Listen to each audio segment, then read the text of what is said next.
प्रधानमंत्री नरेंद्र मोदी तीसरी बार सरकार बनाने जा रहे हैं। एनडीए की बैठक में उन्हें सर्वसम्मति से नेता चुन लिया गया है। अब संसदीय दल की बैठक होगी जिसमें उन्हें संसदीय दल का नेता भी चुन लिया जाएगा और इसके बाद मोदी तीसरी बार प्रधानमंत्री पद की शपथ लेंगे, जो अपने आप में एक रिकॉर्ड होगा।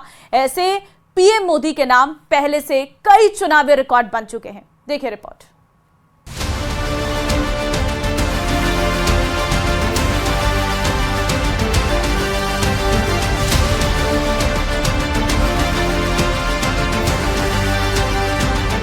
पीएम मोदी तीसरी बार प्रधानमंत्री बनने जा रहे हैं और उन्हें सत्ता से बाहर करने का विपक्ष का ख्वाब इस बार भी अधूरा रह जाएगा। एनडीए के दो दल के नेता नीतीश कुमार और चंद्रबाबू नायडू ने तो नरेंद्र मोदी के नेतृत्व में जल्द से जल्द सरकार बनाने की भी अपील कर दी है, जबकि पीएम मोदी को एनडीए का नेता भी चुन लिया गया है। सरकार तो बनेगी ही।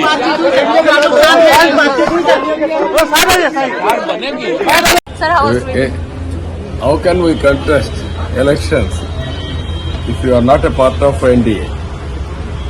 Three parties combined we collected. Why you got that doubt? I don't know. Sir, how was the meeting? How was the meeting, sir? Good. PM Modi तीसरी बार प्रधानमंत्री बनकर एक नया रिकॉर्ड बना लेंगे।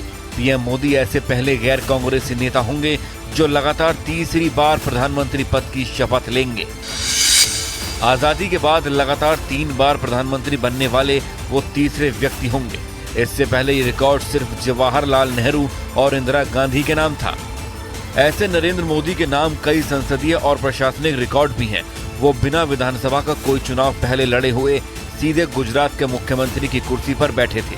1960 में गुजरात की स्थापना के बाद से वो एकमात्र मुख्यमंत्री रहे जिसने लगातार 4 बार मुख्यमंत्री पद की शपथ ली।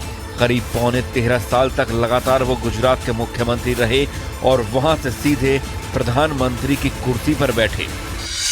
पीएम मोदी गुजरात में सबसे लंबे समय तक मुख्यमंत्री रहे। लगातार 3 विधानसभा चुनाव बीजेपी को जिताने का रिकॉर्ड भी बनाया। गुजरात में रिकॉर्ड बनाने के बाद वो देश के प्रधानमंत्री बने और उनकी अगुवाई में बीजेपी और एनडीए ने लगातार 3 बार लोकसभा का चुनाव जीता। नेहरू और मनमोहन सिंह के अलावा मोदी एकमात्र प्रधानमंत्री हैं जिन्होंने लगातार 5 साल के 2 टर्म पूरे किए हैं और गैर कांग्रेसी नेता में सिर्फ मोदी के नाम ये रिकॉर्ड है। नरेंद्र मोदी की अगुवाई में ही बीजेपी ने अपने 44 साल पुराने इतिहास में अपनी 3 बड़ी जीत हासिल की हैं। 2014 में बीजेपी को 282 सीटें मिली। 2019 लोकसभा चुनाव में बीजेपी को 303 सीटें हासिल हुई। इससे पहले 3 बार अटल बिहारी वाजपेयी की अगुवाई में बीजेपी ने 1996, 1998 और 1999 में सरकार बनाई, लेकिन तब एनडीए के सहयोगियों पर भरोसा करना पड़ा। 2024 की यह जीत बीजेपी के इतिहास के लिहाज से तीसरी बड़ी जीत है और ये कीर्तिमान भी मोदी के सर ही है।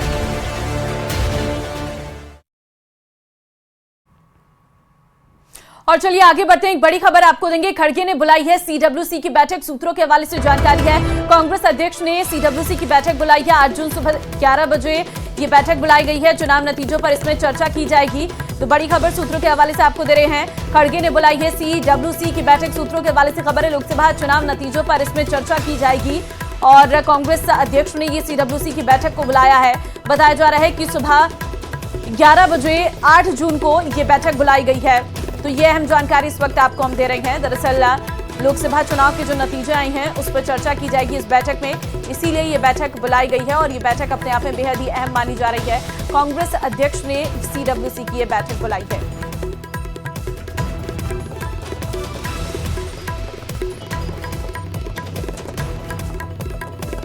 और चलिए अब बात कर लेते हैं यूपी में 2 लड़कों की जोड़ी की, क्योंकि यही वो जोड़ी है जिसने यूपी में नया रिकॉर्ड कायम किया है। 2017 के परिणामों से सीख लेते हुए राहुल गांधी और अखिलेश यादव ने ऐसा खेल किया कि बीजेपी को अपने दम पर केंद्र में सरकार बनाने से रोक दिया। ऐसे में सबसे बड़ा सवाल, आखिर ऐसा हुआ कैसे? कैसे राहुल और अखिलेश की जोड़ी ने चुनाव में उलटफेर किया? पूरी कहानी आपको समझाते हैं इस रिपोर्ट के जरिए।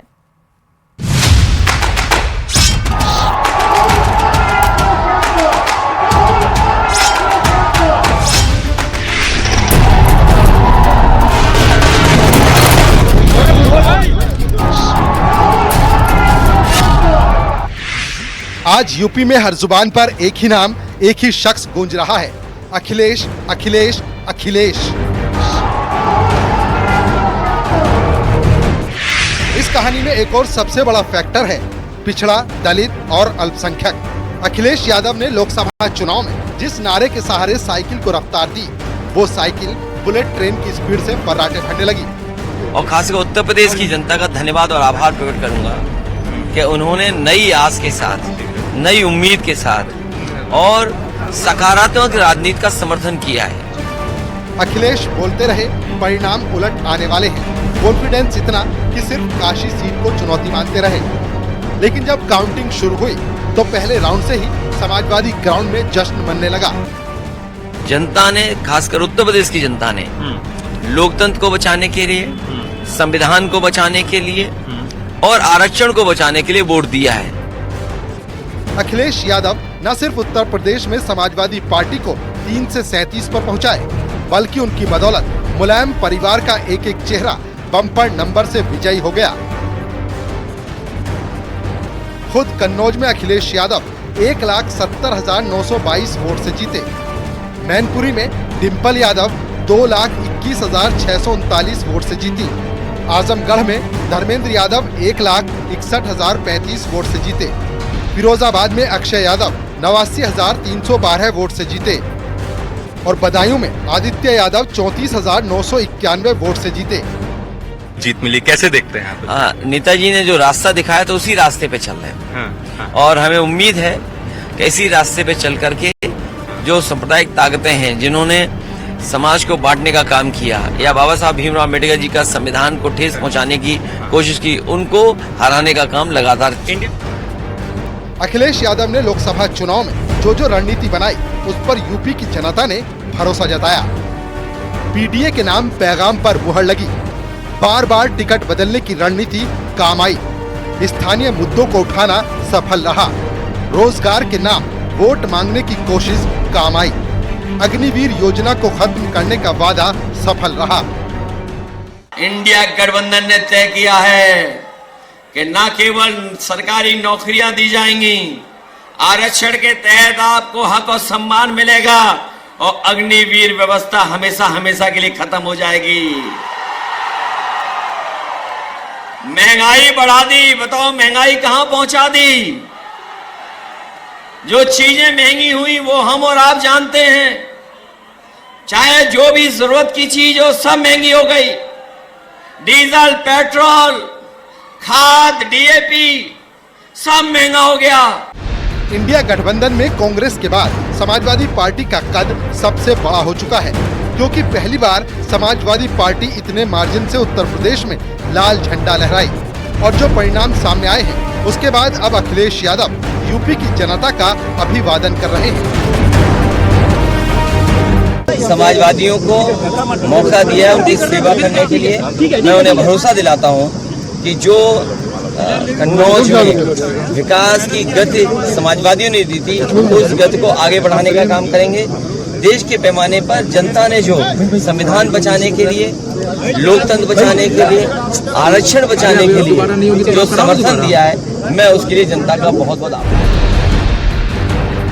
लोकसभा के चुनावी इम्तिहान में फुल डिक्टेंशन के साथ पास हुए अखिलेश यादव के पुराने रिजल्ट पूरी तरह से कवर हो चुके हैं, क्योंकि हार कर जीतने वाले को बाजीगर कहते हैं। और ये फिल्मी डायलॉग अखिलेश यादव पर फिलहाल फिट बैठता है।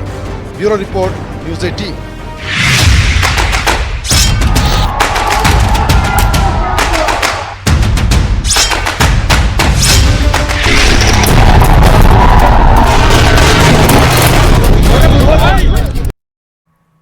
और चलिए इस बुलेटिन में फिलहाल के लिए बस इतना ही। बाकी अन्य खबरों के लिए आप बने रहिए हमारे साथ और देखते रहिए प्रदेश का नंबर 1 न्यूज चैनल। नमस्कार।